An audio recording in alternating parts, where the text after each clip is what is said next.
योगी के खास ऑफिसर संजय प्रसाद पर चुनाव आयोग ने क्यों लिया एक्शन, वजह कर देगी हैरान।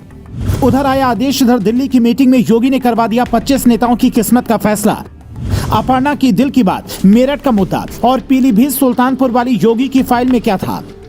जिस उत्तर प्रदेश की कानून व्यवस्था का उदाहरण बड़े बड़े लोग देते हैं, उस उत्तर प्रदेश के गृह सचिव को चुनाव आयोग ने अचानक से क्यों हटा दिया, ये बात कईयों के गले नहीं उतर रही है। योगी के समर्थक इस सवाल का जवाब जानने के लिए बेसब्री से इंतजार कर रहे हैं कि आखिर चुनाव आयोग ने ऐसा क्या देखा कि चुनाव से पहले ही अपना चाबुक चला दिया। तो इसकी वजह बताएं। उससे पहले सुनिए कि योगी ने किन 25 नेताओं की किस्मत का फैसला करवा दिया है। 18 मार्च की शाम सीएम योगी जैसे ही दिल्ली पहुंचे, उनकी मुलाकात पार्टी के राष्ट्रीय अध्यक्ष जेपी नड्डा और गृह मंत्री अमित शाह और पार्टी की कई नेताओं से हुई, जहां यूपी की बाकी बची 25 सीटों पर प्रत्याशियों को लेकर मंथन हुआ, जिसमें सबसे बड़ी चर्चा 4 सीटों को लेकर हुई, जिसमें नंबर 1 पर है मैनपुरी की सीट। ये सीट बीजेपी के लिए इसलिए अहम है क्योंकि ये सपा का गढ़ मानी जाती है और इस बार 80 सीटें अगर जीतना है तो मैनपुरी का किला हर हाल में फतेह करना होगा। मैनपुरी से इस बार बीजेपी के पास में सबसे धाकड़ उम्मीदवार अपर्णा यादव हो सकती है। योगी के दिल्ली दौरे से करीब 24 घंटे पहले अपर्णा ने सीएम योगी से मुलाकात भी की थी, जिसमें हो सकता है कि टिकट को लेकर चर्चा हुई हो और अंदर खाने इस बात की हवा फैल चुकी है कि मैनपुरी में यादव परिवार की 2 बहुएं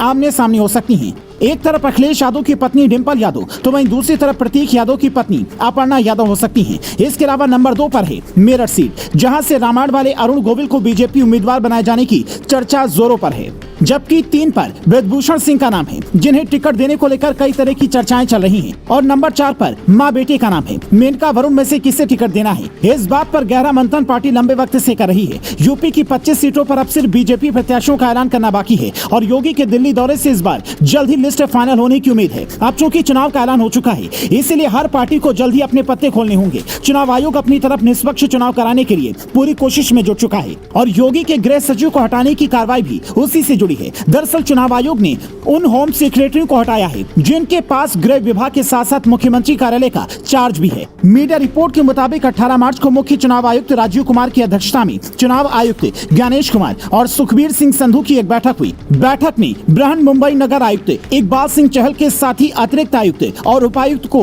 पद से हटाने का फैसला लिया गया। मिजोरम हिमाचल प्रदेश के सामान्य प्रशासनिक विभाग के सचिवों को भी उनके पद से हटाने के आदेश जारी किए गए। इसके अलावा गुजरात, उत्तर प्रदेश, बिहार, झारखंड, हिमाचल प्रदेश और उत्तराखंड के गृह सचिव को हटाने का आदेश दिया है। पर इससे भी बड़ी बात यह है कि पश्चिम बंगाल के डीजीपी को भी चुनाव आयोग ने लोकसभा चुनाव 2024 तक के लिए चुनाव प्रक्रियाओं से दूर कर दिया है। मतलब वो नामांकन से लेकर वोटों की गिनती तक की प्रक्रिया से पूरी तरह से दूर रहेंगे। पश्चिम बंगाल पुलिस पर पहले भी चुनाव को लेकर कई तरह के आरोप लगे हैं। नियम के मुताबिक चुनाव के ऐलान के बाद अफसरों की ट्रांसफर पोस्टिंग का अधिकार चुनाव आयोग के पास होता है। वो अपनी मर्जी से किसी भी IAS IPS को कहीं भी भेज सकती है। इसीलिए चुनाव के दौरान सभी अफसर विशेष तौर पर अलर्ट मोड में होते हैं।